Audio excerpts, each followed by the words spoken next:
My name is Lakshmi. I'm a journalist. Now, the second question is Muslim men are allowed to marry 4 or 5 times, I think, and they don't require their wife's permission, the first wife's permission to marry. I mean, correct me if I'm wrong, to marry more number of times. So I actually don't see any logic in this because I believe it's one man, one woman. That's the institution of marriage. So please clarify. Thank you. Now coming to your second question. In Islam, men marry 4 times, 5 times, and they don't ask permission from the first 5. Why? As far as polygyny is concerned, a man having more than one wife, Islam is the only religion, and Quran is the only religious scripture on the face of the earth which says marry only one. There is no religious scripture besides the Quran. I'm a student of comparative religion, which says marry only one. There is no verse in the Bible, no verse in the Bhagavad Gita, no verse in the Veda which says marry only one except the Quran. If you read the Hindu scriptures in Ramayana, the father of Sri Ram, how many wives did he have? How many wives? More than one? More than one. 3 wives. Fine. Shri Krishna, according to Mahabharata, how many wives he had? Unlimited. Not unlimited. You don't know your scripture well. No. Did he have 4 wives? No. I have no idea. Not 4, not 100, not 1,000, 16,108 wives. How many wives he had? 16,108. So why can't we Muslims have 4? What's the problem? When Shri Krishna can have 16,108 wives, why can't we have 4? Further, if you read the Vishnu Purana, chapter number 24, verse number 1, it says a Brahmin can have up to 4 wives.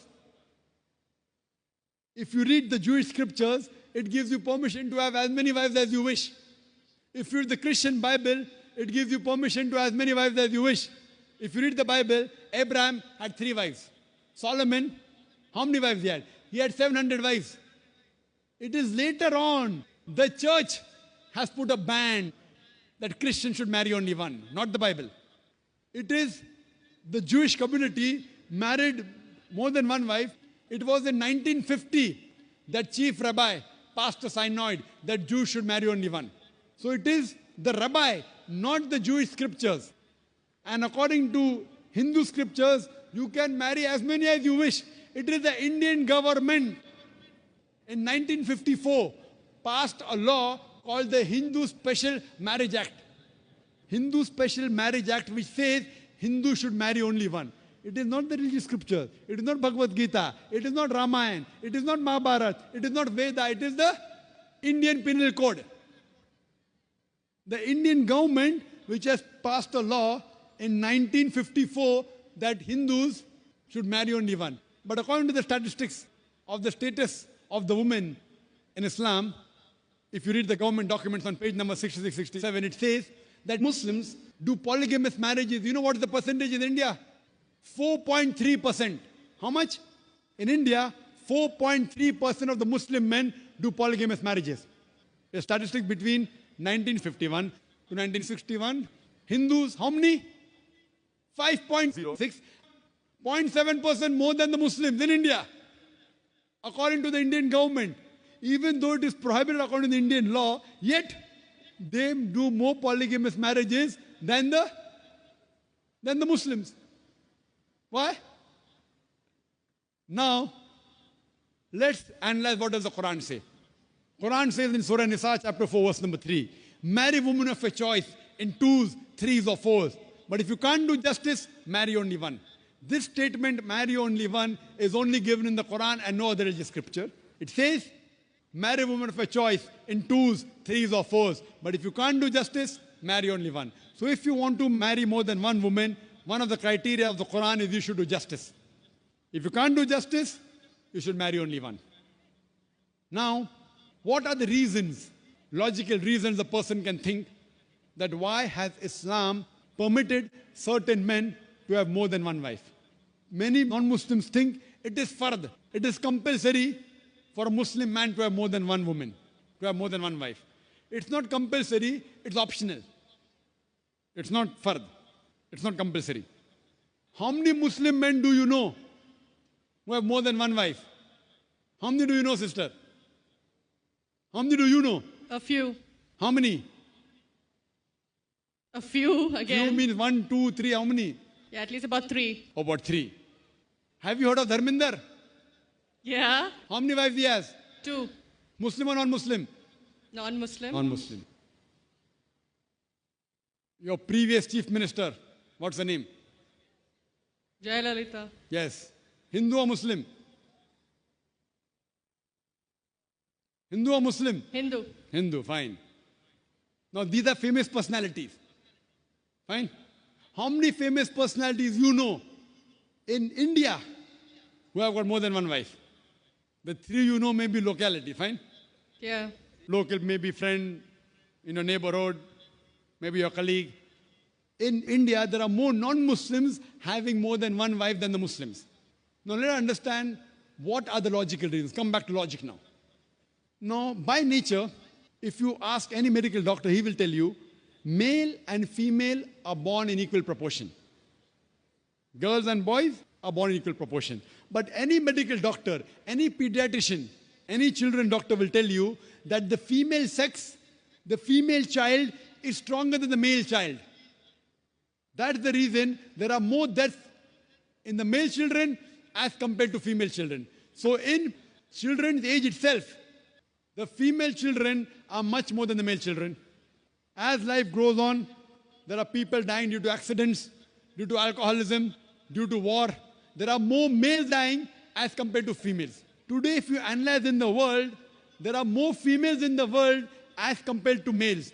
There are few third world countries like India where the male population is more than the female population. And do you know why?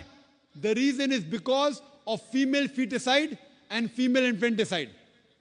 According to an article, a program which came on BBC by the name Let Her Die, the program was assignment.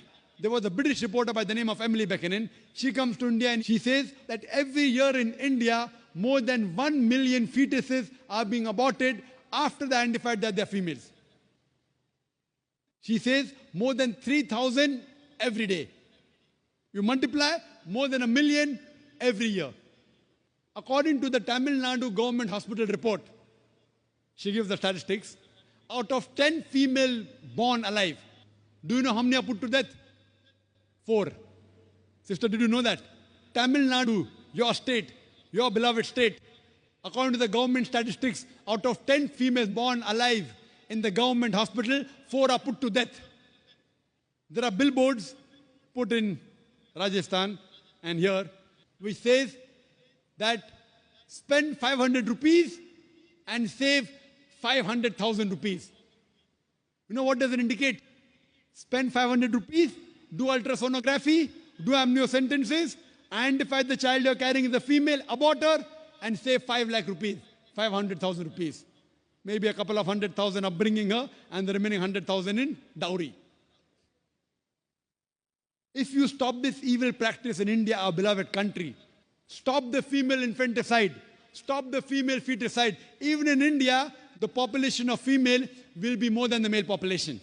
If you see the rest of the world, if you see New York alone, there are 1 million females more than males. In USA alone, there are 7.8 million females more than males. In UK alone, there are 4 million females more than males. In Germany alone, there are 5 million females more than males. In Russia alone, there are 9 million females more than males. And God alone knows how many millions of females are more than males throughout the world. Suppose I agree with your philosophy, sister, you said, 1 man, 1 woman. If I agree with you, sister, with your philosophy, 1 man, 1 woman. And suppose my sister happens to be in America, or your sister happens to live in America. And suppose the market is saturated. 1 man, 1 woman, saturated. Yet there will be 7.8 million females who will not find life partners. 1 man, 1 woman. Now the option for these 7.8 million females is either marry a man who already has a wife or become public property. You say, Dr. Zakir Naik, public property, such a harsh word. Sister, it is the most sophisticated word I can use. I cannot use a more sophisticated word than public property. According to the studies of America, do you know, on an average, a man, before he settles down with a wife, he has 8 different sexual partners. Do you know that? On average, 8. Some may have 1, some may have 10, some may have 28 sexual partners before he settles down with one. So the only option remaining, so if my sister happens to live in America, or if your sister happens to live in America, and the option is given to her, and suppose the market is saturated, every man has found a woman for himself. And unfortunately, my sister, or if your sister happens to be one of the women who has not found a life partner, the only option for them is either marry a man who already has a wife or become public property. Any modest woman would opt for the first. Sister, what would you opt for your sister? Marrying a man who already has a wife or become public property? My sister's too young to be married. So When she grows up and if she happens to go to America, or if you happen to be in America, third choice. what would you prefer for her? You're the elder sister. Would you prefer her becoming public property or marry a man who already has a wife and get equal rights? In Islam, if you have a second wife, you give equal rights. In America, the public property has got no rights. She's degraded. She's dishonored. In Islam, she has an equal right. She gets honor. What would you prefer for younger sister when she grows up? Sometimes it's difficult to speak the truth, sister, correct? Especially in front of such a large audience. Anyway, I've got your answer, sister. Thank you. And your silence speaks for that. So that's the reason in Islam, sister, men have been allowed to marry more than one wife is to protect the woman, not to degrade her. Regarding a question, is it compulsory that the husband should take the permission of the wife? It's not compulsory because if she wants to protect, if that man wants to protect another woman, a normal woman, I agree with you, sister, no woman under normal circumstances would like to share the husband. We have to agree. This is human nature. But if the woman is a good Muslimah, is a good Muslim woman, what she says, let a small loss take place to prevent a big loss. She will say, I know sharing my husband is a loss for me, but I would prefer letting a small loss take place for me to prevent my sister becoming public property. She's a good human being. So she would surely give permission to the husband to marry a second woman, if she's a good Muslim woman. But taking permission is not fard, it is preferable. But at least informing is a requirement so that he does justice between the two wives. Hope that answers the question, sister. Thank you.